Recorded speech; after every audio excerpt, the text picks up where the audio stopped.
So, ito na mga kawaray, ang pinakahintay natin na main event. Dito na yung mga sangkap, pinagalo-halo ko lang para mas madali kasi pagluto natin kasi medyo mahaba na yung video natin. Yan ang tinatawag na new style. Sariling style ko lang yan ha. Bawang, sibuyas, at meron tayo ditong 1/4 na giniling. At ito na po yung laman ng bangus na hinimay na natin, tinanggal na natin yung tinik.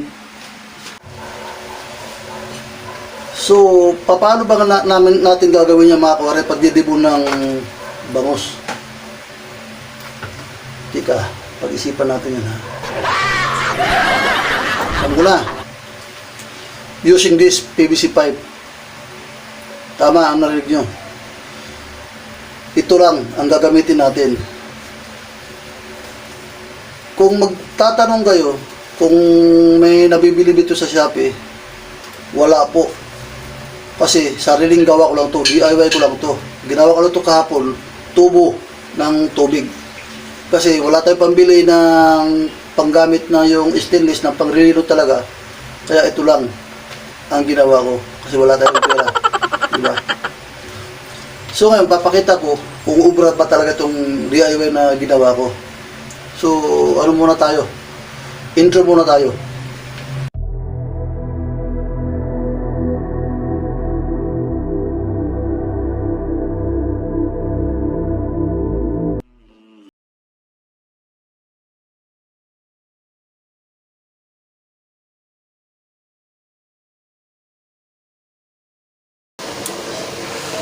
Ito na mga kawaray, yung gagawin natin today.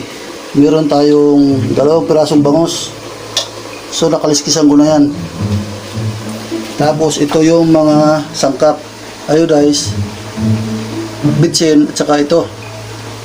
At saka oyster sauce, king chai, carrots, at saka ano tawag dyan, yung pasas, saka itong green peas, saka may itlog tayo. At ito naman yung pamintang durog. So ngayon, ang gagawin natin mga kawaray, gagawa tayo ngayon ng relinong bangus. Tama po, relinong bangus ang gagawin natin ngayon. Yan ang gagawin natin ngayon na masarap na pananghalian namin. So balik kulang pa ito mga kawaray ng bell pepper. Hindi ko lang nilagyan kasi nakalimutan ko bumili kanina. So pang ulam lang naman to. Hindi naman to pang negosyuhan. Kaya hindi ko lang nilagyan ng bell pepper, yung red bell pepper. Kasi pang ulam lang naman to, hindi naman pang negosyo.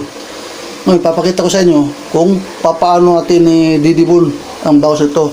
Balik dalinisan na ito. Pag didibon na lang yan ang gagawin natin.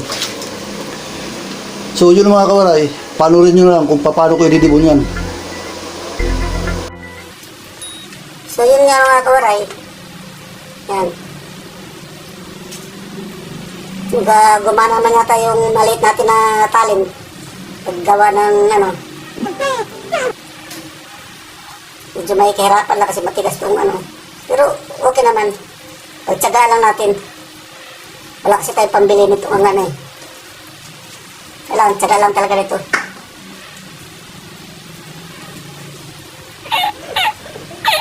Isip lang. At sama, ano talaga siya, tanggal yung mga buto.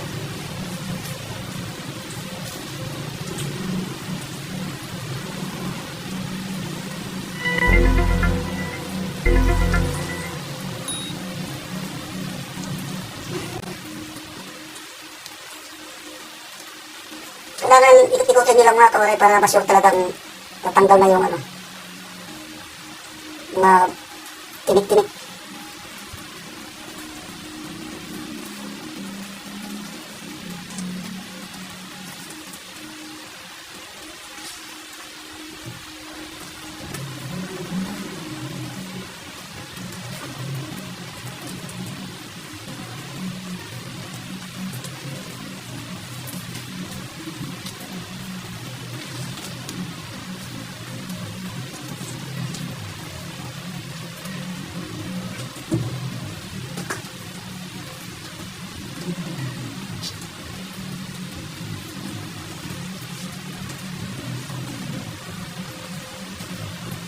Ikutin lang natin.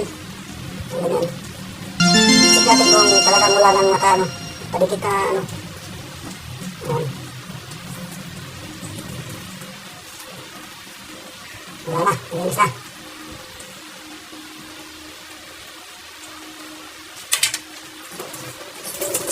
So, babali naman natin mga kawalay itong buto niya. Ito, buto ko.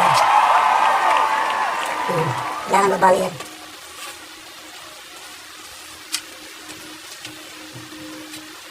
Halatang hindi marunong magawa, kawalay ah. Sa totoo lang mga kawalay, first time ko lang itong gagawin. Ayan. Nabali na yung buto niya, ayun tinik. Panghin naman natin yan. Ayan. Ayan. Kung lalabas talaga siya. Kita nyo, ayan. Unti-unti nang lumalabas yung laman niya. Bigayin mo lang, hanggang sa lumabas yan. Ayan.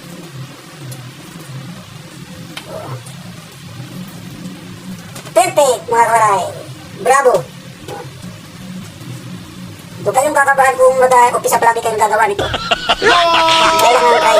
Matuto tayo kasi kung bibili tayo nito, mahal kasi. Kaya kailangan lang natin talagang pag-aralan kung paano natin magagawa yan. Kita nyo? Ayan. Naalis na po yung ano.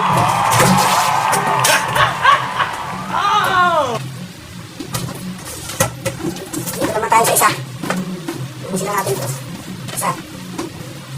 Bali ang binili ko pala nito, hindi ganong kalakihan. Yung 2 piraso, 1 kilo. Talagang 160 lang bili ko niyan. Tapos ulit natin itong imported na binili ko na pang ano natin, pang dibon. Sa sobrang import dito, hindi mo ito makikita sa Shopee, sa Lazada. Dito lang ito kay Ricky White TV mo makikita.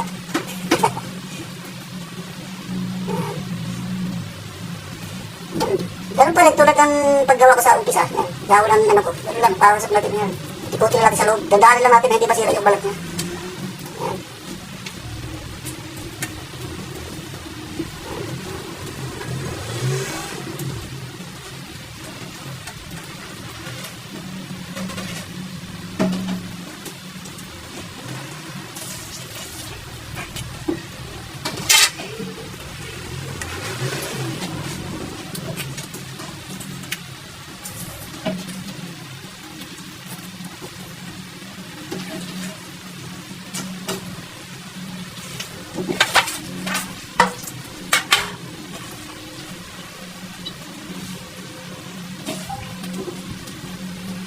Ikutin lang natin yan. Ayan. Para sure talagang tanggal yung ano yan. Buto.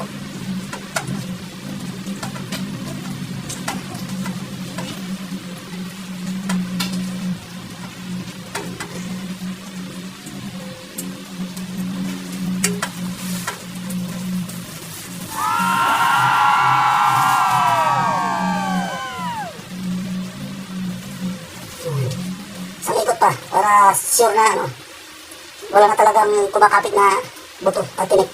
Kasi pag meron pa, may hirapan tayo magdibon.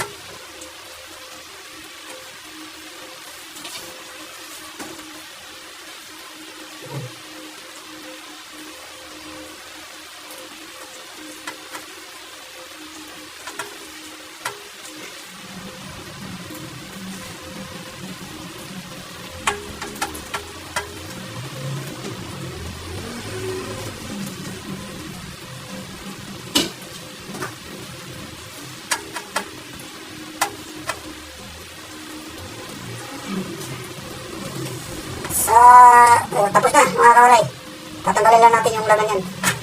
Sa gusto magtanong kung paano ko ginawa to, kung gusto nyo malaman, mag-comment lang kayo. Tuturo ko sa inyo kung paano ko ginawa itong DIY na PVC na pang dibon natin ng aliin ng dangos. Hindi natin itong butot. Yan. Saka natin pigain.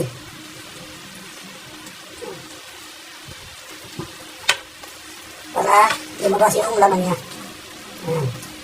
Ayan, lambot oh. Dali lang pala. Liftoff will start in T-minus 10 seconds.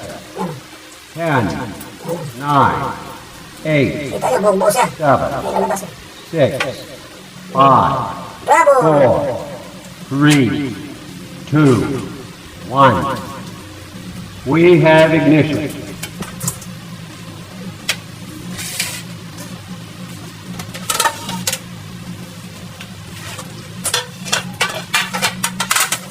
na natin mga kawaray.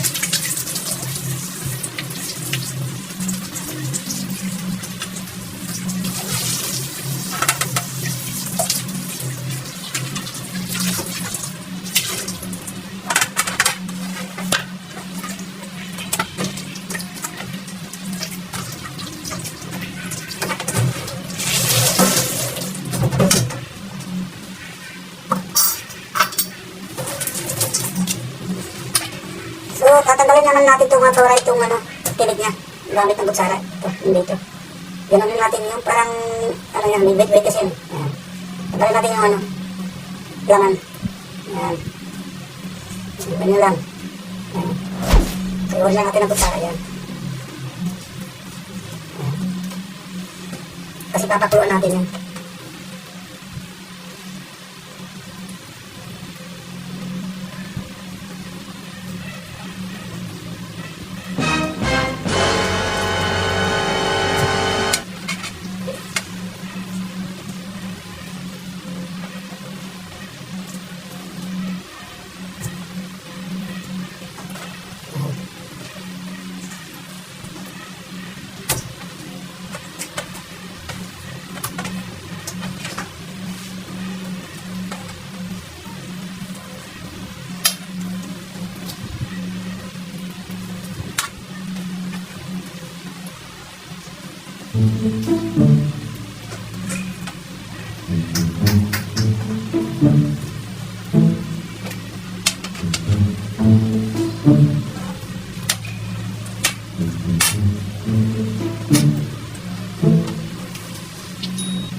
Iwan na natin itong mga pinis mga kawaray. Okay.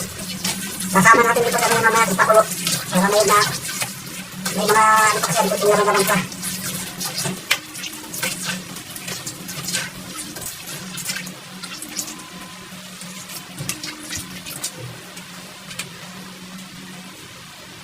Tagalin natin itong mga bituka niya. Ayan.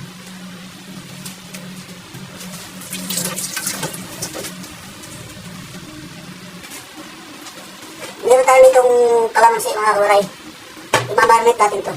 Itong balat ng ano. Meron tayo sibuyas at lagyan natin ng sibuyas bawang pag marinate.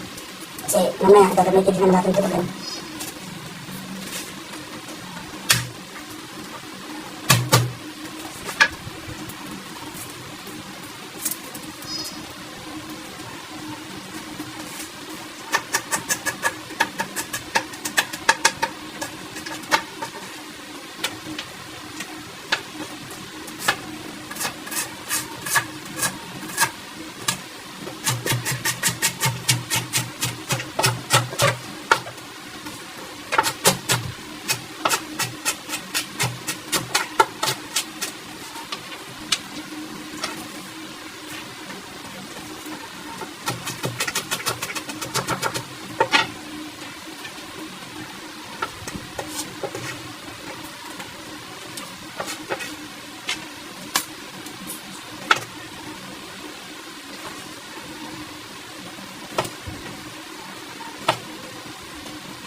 tuyo mga kawaray.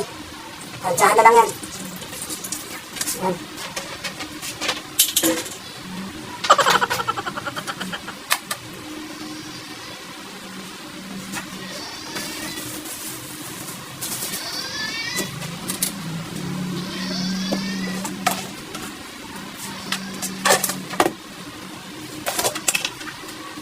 Bitsin. At kunting asin lang, iodize. Iodize kasi maganda. Madali malusaw.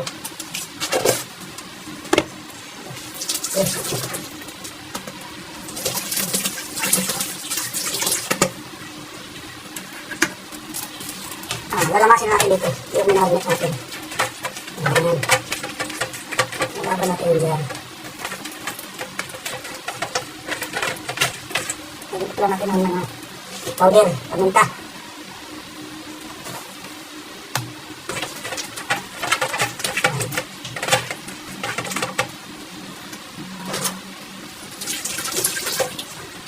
Lagyan natin yung loob para mamot yung lasa. Lagyan natin ang tuyo yung loob.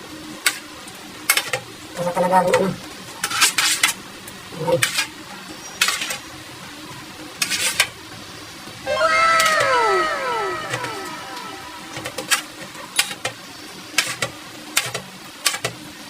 My God!